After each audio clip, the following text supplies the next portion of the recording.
a review of this tent, which I've just bought from Decathlon. It was £399 and it has a few features that on a recent, in fact our first lads and dads camping trip, when we didn't have this tent, we really needed. Number one, being able to stand up inside it when it's torrential rain.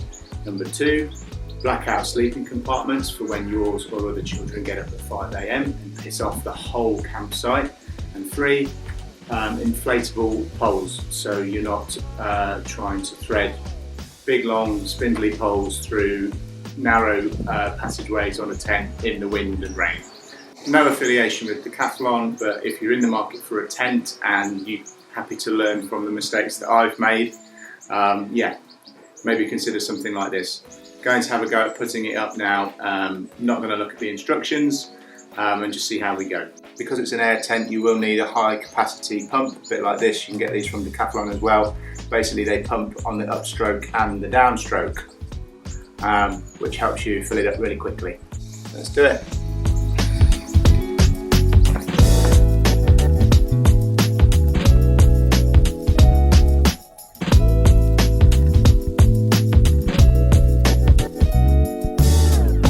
That wasn't too bad really. I think I'll have to tell you, I'll put it on the screen how long that actually took. It looked pretty quick on the time lapse, but it was okay. I think I'd give it a dad's bad back rating of about 6 out of 10 when you're doing the pump in there.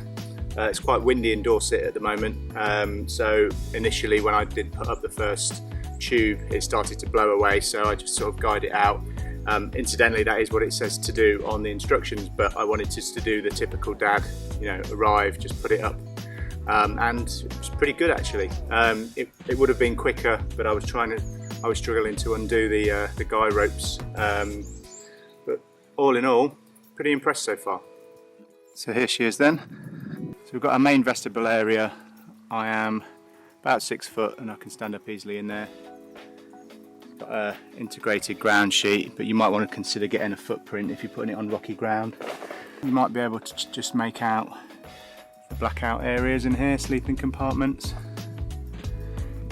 There's not a back door on here, but there is a huge vent. There you go. And then you've got a fly screen and a sort of blackout screen on there as well. There's a few pockets for storage down here on either side, identical either side in fact.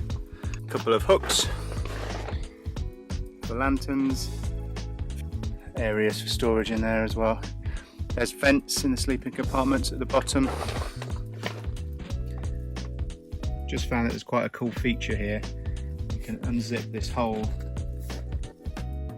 ground sheet in here, which is good because initially there was I found something spiky sticking up here, which turned out to be a twig, so I was able to unzip it and pull it out. So you can either do that or you can remove it completely. So given it's going to be quite dry, I may actually do that and just fold it back, so when the kids are coming running in and out, they're not going to destroy everything. Just put a reflective mat in there for them as well. There's this torsion beam as well that goes in here. It does say to only pump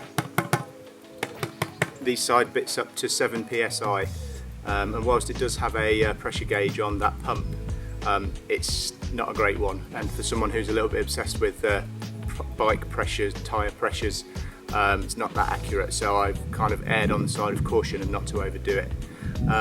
But yeah, there we go, looking forward to sleeping in it.